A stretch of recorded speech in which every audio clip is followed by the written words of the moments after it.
ચલો હવે નવો એક કન્સેપ્ટ છે એ શેનો છે પાસાનો છે બરાબર પાસો એટલે કે આપણે સાપ સીડીની રમત રમીએ છીએ બરાબર લૂડો રમો છો એમાં જે પાસો આવતો હોય છે એ જ પાસાની વાત છે તો પાસો તમે જોયો હશે એની કેટલી બાજુ હોય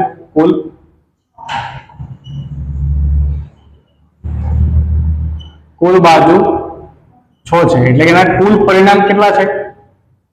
કુલ પરિણામ કેટલા 6 બરાબર આના માટે આપણે સૂત્ર જે યાદ રાખવાનું છે એ છે 6 ની n ઘાત બરાબર એટલે કે પાસાને એક વખત ઉછાડીએ આપણે એક વખત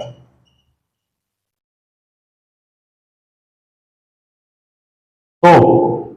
એની કેટલી બાજુ છે 6 તો કેટલા પરિણામ મળે 6 પરિણામ મળે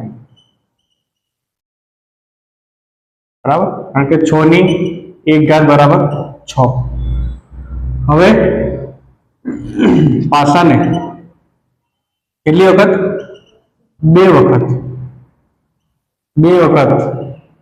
ઉછાડીએ તો કેટલી 6 ની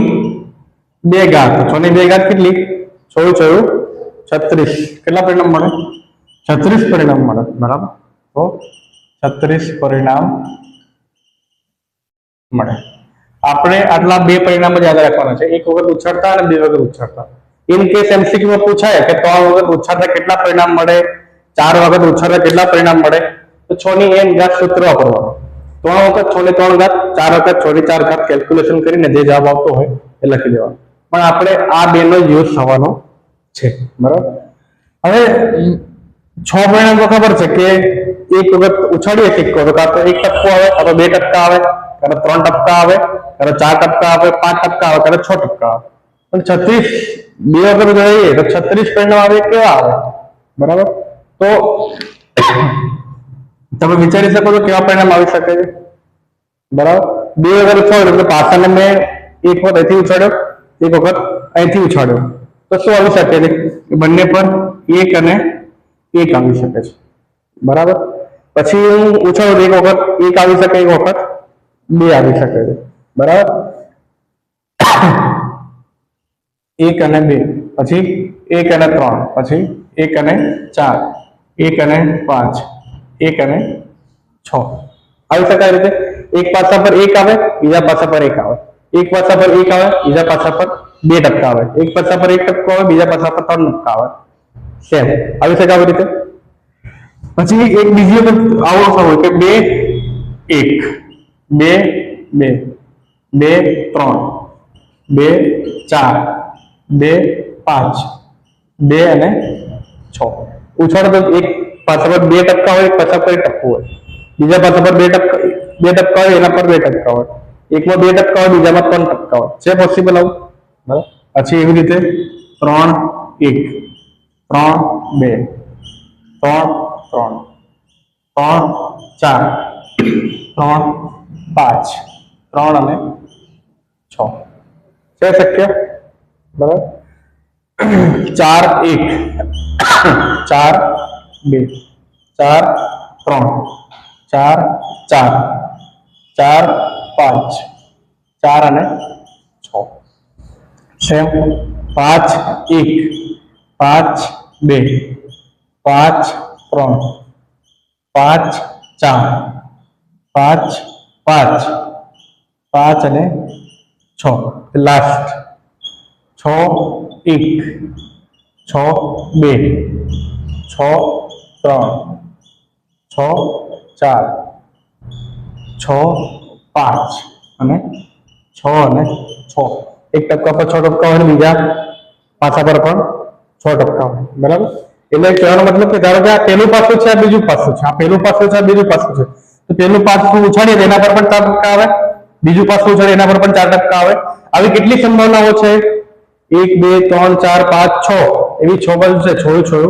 36 આવી 36 સંભાવનાઓ છે એટલે કે બે વખત પાસું ઉછાળીએ તો 36 સંભાવનાઓમાંની કોઈ એક સંભાવના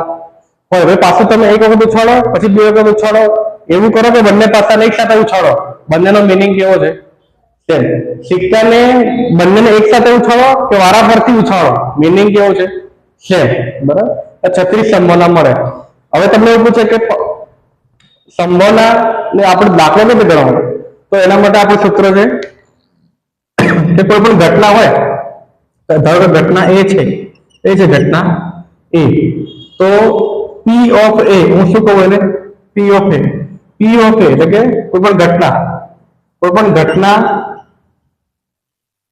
ઘટના એ છે થવાના પરિણામ,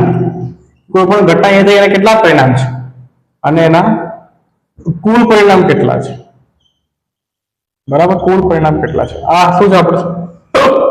સોરી સંભાવનાનું શું છે આ સૂત્ર, ઘટના એ થવાના પરિણામ કુલ પરિણામ, બરાબર. જેમ કે મને કોઈ એવું પૂછે કે બંને પાસા પર સરખી સંખ્યાઓ હોય તો એવા પરિણામ કેટલા, 1 2 3 4 5 અને 6, તો ત્યાં કેટલા પરિણામ છે એવા, ઘટના બંને પાસા પર સરખા અંક આવે એવા કેટલા પરિણામ થયા, 6, અને કુલ પરિણામ કેટલા છે 36, 6 ભાગ્યા 36, 1/6, સંભાવના શું હશે 1/6, એટલે કે બંને પાસા પર સરખી સંખ્યા આવે એવા પરિણામ કેટલા થયા, 1 2 3 4 5 અને 6, તો કેટલા પરિણામ થયા 6. હવે કુલ પરિણામ કેટલા, સોરી 2 વખત ઉછાળ્યા પાસાને, કુલ પરિણામ કેટલા 36, તો જવાબ શું હશે 6 36, ઉપર 1/6, સંભાવના શું આવી 1/6. હવે તમને એમ પૂછું કે બંને પાસા પર સરખા અંક ન આવે તેની સંભાવના કેટલી, શું કહું છું, સરખા અંક ન આવે તેની સંભાવના કેટલી, તો સરખા અંક આવે એની સંભાવના કેટલી છે 1/6. તો કયું સૂત્ર છે આપણું, P of A વત્તા P of A bar is equal to 1. P of A એટલે કોઈ ઘટના થવાની સંભાવના, P of A બાર એટલે એ ઘટના નહીં થવાની સંભાવના, એટલે કે સરખા અંક નહીં આવે એની સંભાવના કેટલી, આપણે એ શોધવું છે ને કે બંને પાસા પર સરખા અંક ના આવે એની સંભાવના, તો સરખા અંક આવે એની સંભાવના કેટલી છે 1/6, વત્તા આપણે આ શોધવું છે P of A બાર એટલે કે સરખા અંક નહીં આવે તેની સંભાવના, તો P of A bar is equal to 1. તો આનો અહીં લઈ લઉં છું, તો P of A બાર ને કરતા બનાવીશ, P of A bar is equal to 1 minus આ જમણી બાજુ આવી જશે 1 માઇનસ 1/6, આ છેદમાં 1 મૂકી દઉં, 6 એકા 6, 1 એકા 1, 6 એકા 6, તો 5/6, 5/6 શું મળ્યું આપણને કે બંને પાસા પર સરખા અંક નહીં મળવાની સંભાવના, 5/6 વત્તા 1/6 કરો, 5/6 એ શું છે,